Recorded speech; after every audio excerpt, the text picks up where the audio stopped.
Do you have any issue whatsoever with someone being transgender?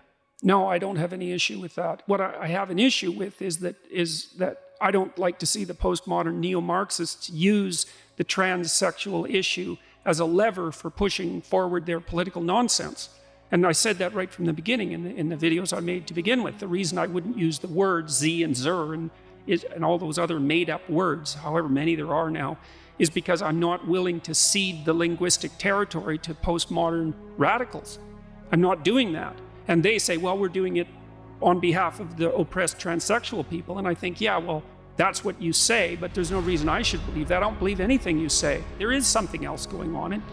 If there wasn't something else going on, a relatively obscure professor's amateurish YouTube videos on a relatively obscure piece of Canadian legislation wouldn't have had any effect, right? It would have just disappeared. Right. But it didn't. And that's because there's more going on than the straightforward issue surrounding the pronoun use, and everybody knows it, or everybody feels it at least.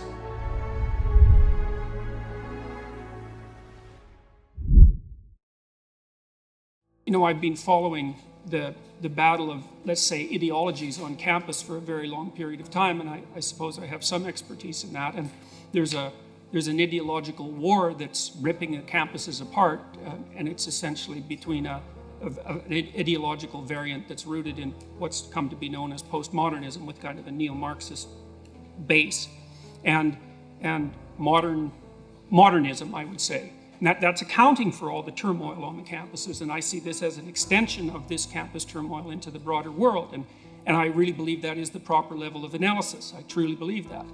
And so I said that I believe that this is a vanguard issue in a kind of ideological war, and that I'm not going to participate on the side of the people whose ideological stance I find reprehensible, unforgivable and reprehensible, especially the Marxist element of it. And so I announced that I wasn't going to use these words because I don't believe that they're instantiated to protect anyone's rights. I believe the ideologues who are pushing this movement are using unsuspecting and sometimes complicit members of the so-called transgender community to push their ideological vanguard forward, and I firmly believe that. So I'm not participating in that. And the fact that it's potentially illegal for me not to participate in that is something that I regard as, I think that's absolutely dreadful. It puts a shudder in my heart as a Canadian that we could even possibly be in a situation like that.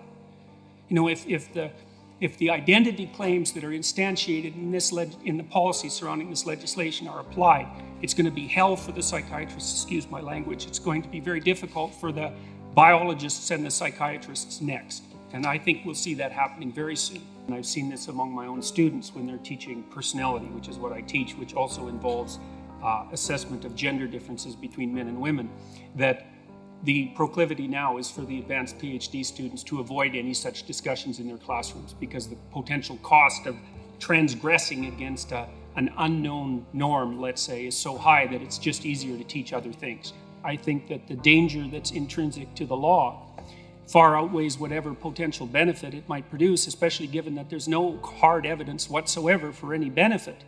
I would also like to point out that the people who are promoting this legislation claim to be acting on the behalf, say, of the transgender community, but they weren't not elected nor appointed to act as such representatives and are doing it on their own say-so. I've received many letters, at least 30 now, from transgendered individuals indicating that they are not in accordance with the claims of these so-called representatives to be representing, or with the intent of the legislation, which has actually made them more visible rather than less visible, and the less visible is what they had preferred.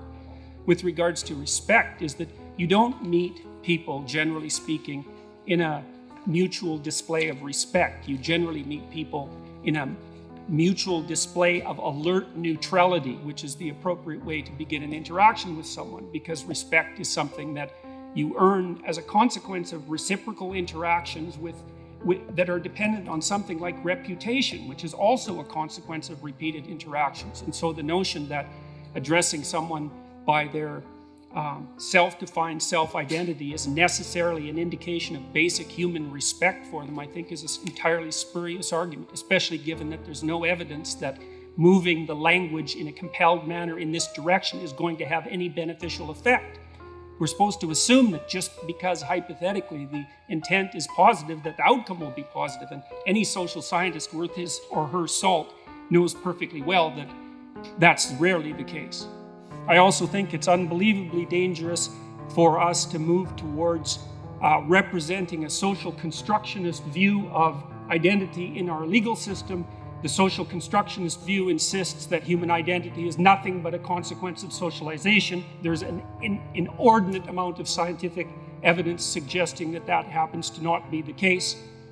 And so the reason that this is being instantiated into law is because the people who are promoting that sort of perspective, or at least in part because the people who are promoting that sort of perspective know perfectly well that they've lost the battle completely on scientific grounds.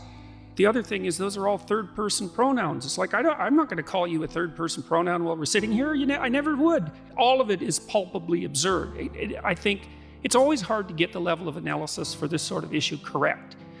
Because the people who are pushing it forward say, well, we're against harassment and discrimination. And they attribute all the moral virtue to themselves. But then what I see is that they're utilizing a group, a very small minority group, who already have enough problems, in my estimation, for nothing other than straightforward political purposes. I don't buy the warm-hearted, all-inclusive love that the people who are pushing this sort of thing forward claim to display. I don't see that at all. What I see mostly is resentment and the desire to undermine. And I'm quite familiar with the postmodern philosophy, not as familiar as I could be, and also reasonably familiar with its underlying Marxism. And there's nothing touchy-feely about any of that, I can tell you. The postmodernists, the best you can do with postmodernist philosophy is emerge nihilistic.